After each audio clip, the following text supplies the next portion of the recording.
Assalamualaikum warahmatullahi wabarakatuh. Selamat siang pemirsa. Kembali lagi bersama saya Nuraini di Lingkungan Sekitar Sukoharjo.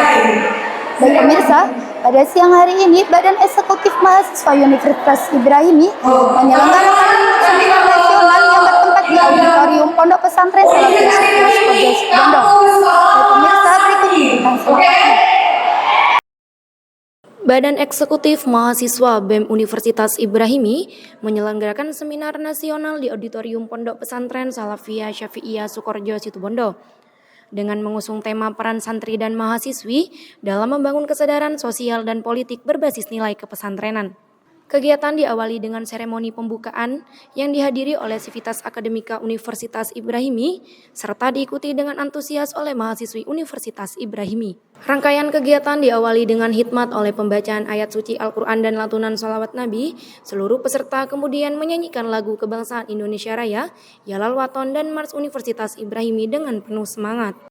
Alhamdulillah pada kegiatan seminar nasional pada siang hari ini yang diadakan oleh Badan Eksekutif Mahasiswa Universitas Ibrahimi berjalan sesuai dengan harapan kami.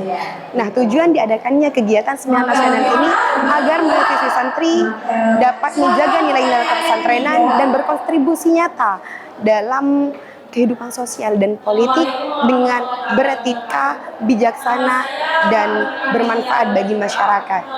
Harapan kami dan untuk mengadakan kegiatan seminar nasional ini semoga saja terus diadakan agar menumbuhkan semangat serta kesadaran sosial bagi mahasiswi santri.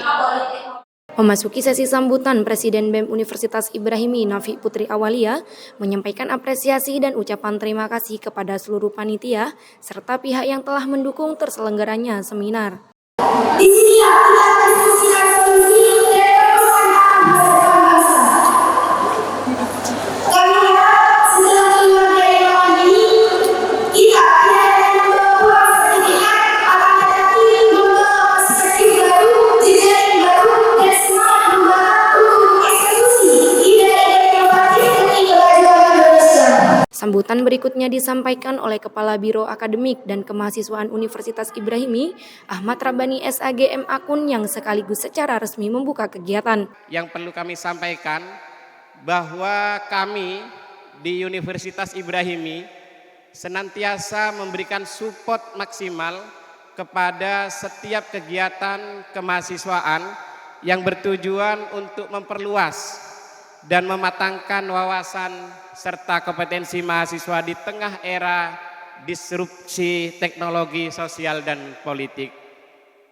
Anak-anakku sekalian yang saya cintai, bahwa kami Pondok Pesantren dan Universitas Ibrahimi menaruh harapan besar kepada kalian semua, bagaimana kelak kalian mampu menyelinapkan atau menyelipkan nilai-nilai luhur pesantren di tengah gelombang perubahan pola kehidupan masyarakat.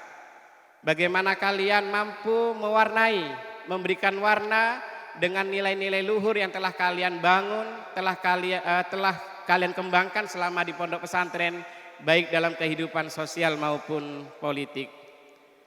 Anak-anakku sekalian yang saya cintai, bahwa hari ini kalian adalah generasi pesantren yang pada hari ini masih hidup dalam kandungan bunda atau berada dalam masa diiram yang kelak akan menetas ketika wisuda dan hidup di tengah kehidupan masyarakat. Sehingga mudah-mudahan dalam fase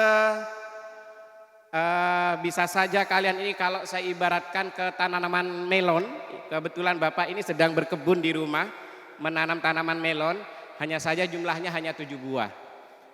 Yang 5 sehat, yang 2 agak kurang sehat.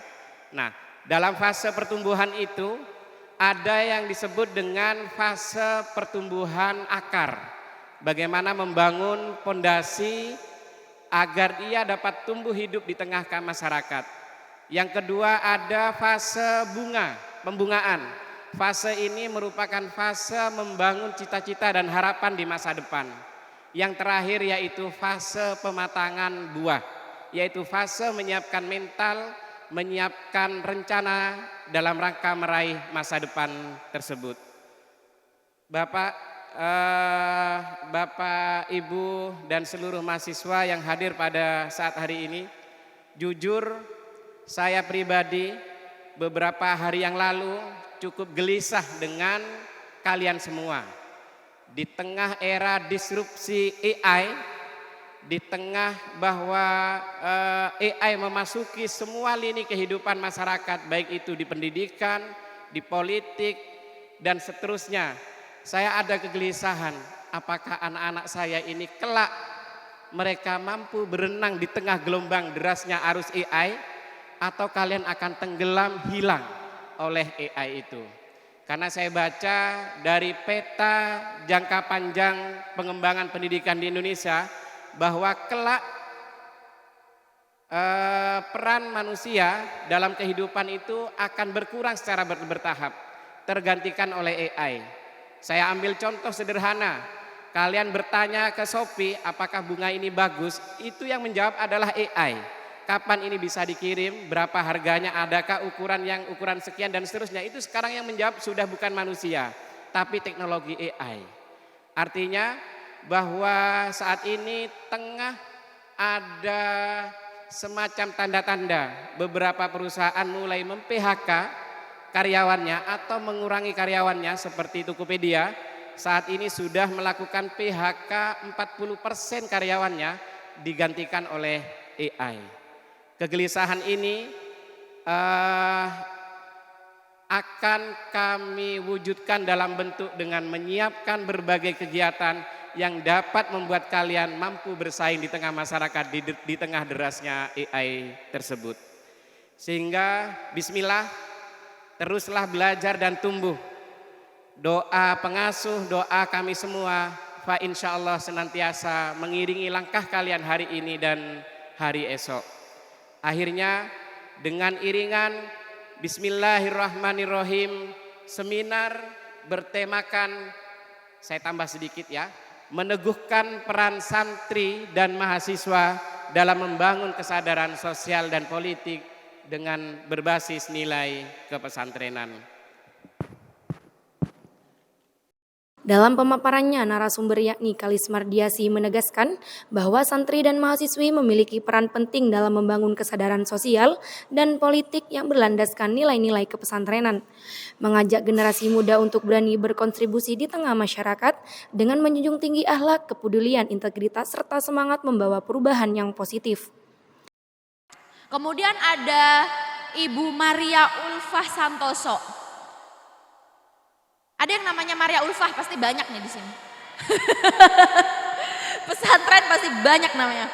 Nah, Ibu Maria Ulfah Santoso ini adalah sarjana hukum perempuan pertama Indonesia yang lulus dari Universitas Leiden.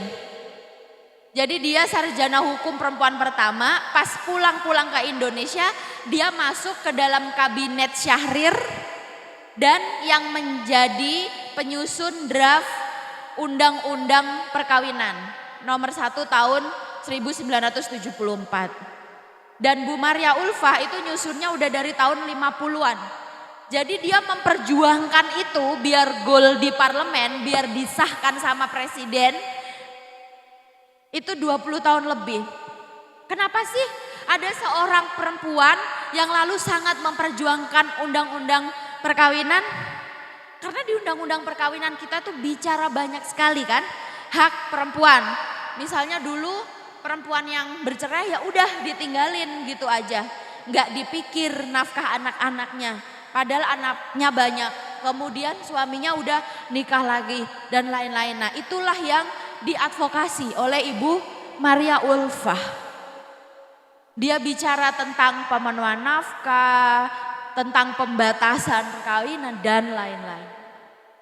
Kemudian ada Gadis Rasid, beliau adalah jurnalis perang perempuan Indonesia pertama. Jadi seorang perempuan juga bisa jadi jurnalis perang. Ada Kak Rahayu Oktaviani, dia adalah perempuan peneliti dari Pelestari Primata Langka, Owa Jawa. Jadi sekarang di hutan-hutan kita itu biodiversitasnya kan lagi semakin jelek kualitasnya. Karena pembalakan hutan dan lain-lain. Padahal ketika kita bicara hutan, itu kita bicara tentang sumber air. Kita kalau bicara sumber air, kita bicara air yang bersih itu kan, ibu menyusui itu butuh air bersih. Ya, kita nyuci beras butuh air bersih. Bangun tidur kita minum air bersih. Jadi kita harus sayang sama hutan kita. Gitu. Next slide. Ada Butet Manurung. Butet Manurung adalah inisiator Sekolah Rimba, pendidikan alternatif untuk masyarakat adat di Indonesia.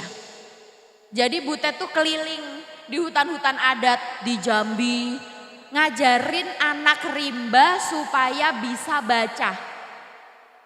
Kenapa? Jadi anak rimba itu ketika dikejar-kejar sama Kak Butet itu takut. Padahal sebetulnya anak rimba juga nggak wajib bisa baca. Karena di dalam hutan dia tuh udah bisa hidup sebetulnya tanpa bisa baca.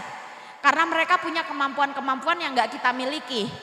Dia tahu mana pohon yang bisa dipanjat, mana yang enggak. Mana wilayah yang ada binatang buasnya, mana yang enggak. Dan banyak hal lain. Dia tahu tanaman-tanaman obat yang bisa untuk kesehatan dan lain-lain. Tapi Kak Butet itu memaksa dia untuk mengajarkan baca tulis di dalam hutan rimba. Kenapa?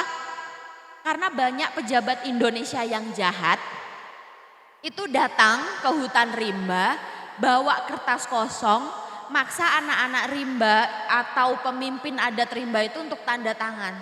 Yang ternyata itu adalah persetujuan untuk merebut tanah mereka. Terus tiba-tiba hutannya dihabisi, diganti sawit, dijadiin tambang dan lain-lain. Makanya diajarin baca supaya mereka tahu ketika mereka dipaksa tanda tangan itu apa sih dokumen yang ditandatangani. Ya. Betapa mulianya ya, jadi orang-orang yang bisa menyelamatkan kehidupan dalam jangka panjang. Kemudian ada Mama Aleta. Mama Aleta adalah aktivis penolak tambang marmer di NTT. Jadi Mama Aleta bersama puluhan mama-mama lainnya di NTT itu menolak tambang tanpa kekerasan. Jadi mereka bawa alat tenunnya yang biasanya nenun di rumah, mereka nenun di pegunungan. Selama belasan tahun sampai akhirnya pengusaha tambangnya itu pergi sendiri. Keren banget. Karena di bukit yang dia jaga itu lagi-lagi adalah sumber air. Sumber air itu mengalir ke perkebunan-perkebunan, ke sumber-sumber pangan mereka.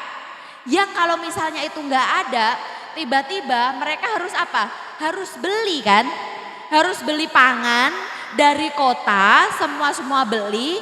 Yang padahal kalau pegunungannya itu nggak rusak, mereka nggak beli, gitu. Next slide. Nah, oke, next slide aja.